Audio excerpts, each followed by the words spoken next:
My favorite thing in anthropology, how it encourages us to see cultures from others' point of view. By Nick Kronk and Jared Harwood. Viewing one's own culture as superior and applying the values of one's own culture to the beliefs and practices of another. This right here is the definition of ethnocentrism, also known as the counter to cultural relativism. The focus of anthropologists is to abide by cultural relativism and work against ethnocentrism by studying first and judging later. Cultural relativism is a term often used in anthropology to make the point that one should open his or her mind to various aspects of different cultures in the world and accept them, regardless of how bizarre they may seem. Our goal is to explain our favorite thing in anthropology, which is how it encourages us to see cultures from others' point of view. Through the course, we have been studying many different aspects of cultures in other countries, some of which have been similar to ours, while others were totally different. One particular example of a practice followed in Sarawak, Malaysia, by the Barawan tribe involves a process known as a secondary burial after a death has occurred among the people. The Barawan concept of death is such that your death is incomplete until you have experienced full bodily decay. One must pass through 4 stages in order to satisfy the burial rites. In the first stage, lasting 2 to 10 days, rites are performed immediately following the death. The second stage insists that the family of the dead store the body in a longhouse or on a platform in the graveyard. This process of storage can last from months up to years if the family is unable to afford the last 2 stages of burial rites.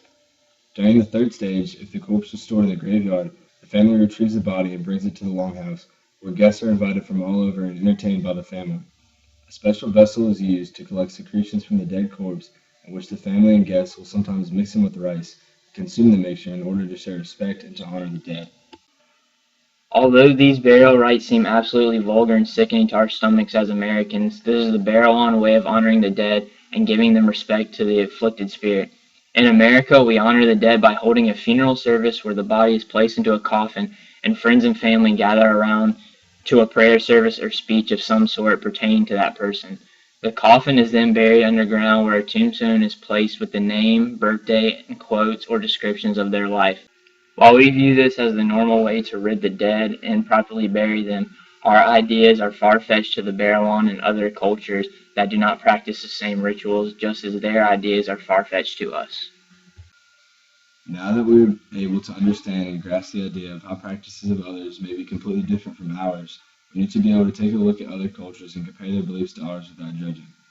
In the country of Japan, the exchanging of business cards, or mishi, is a much more formal and ritualistic process than that of the American way. When in violation of the proper way to exchange business cards in Japan, say an American forgets what to do or has no idea what to do, mass confusion and anger will ensue between the men. By failing to exchange business cards in the correct manner, Japanese businessmen take this as a sign of disrespect and dishonor toward their business. Here is a short video clip conveying the proper way of a mishi exchange.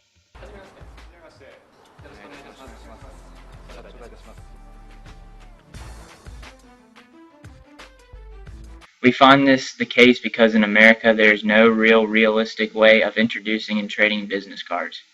Men simply shake hands and exchange a few words while making eye contact.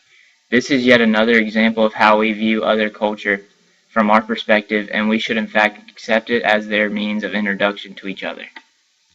Another cultural practice and way of life is the practicing shamans in different countries who are considered the healing men of their community.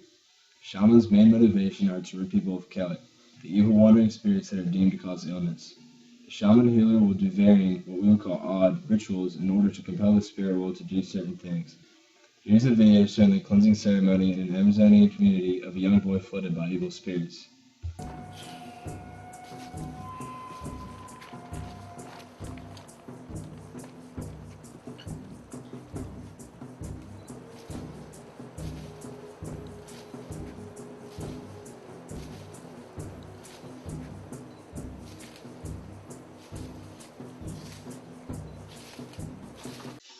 These ancient practices that are very different from ours are the normal occurrences in our cultures.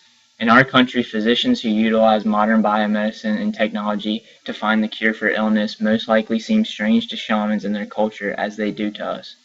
The main concept that we need to take from these ideas is that everyone should be accepting to the different ideas and practices of our cultures, as this is the true, proper, and morally correct way to look at them. The idea of accepting other cultures and not judging them by the standards of one's own culture is our favorite thing in anthropology, as we find it to be important to humanity to not ridicule the unique cultural beliefs of one's own region. Wherever you are born into that culture and can do nothing to prevent it. You are raised among the people of your immediate family and culture and see it as the right way of living because it is the only way growing up you experienced. This key point is important as we have all judged people before and need not to anymore now that we understand different points of view.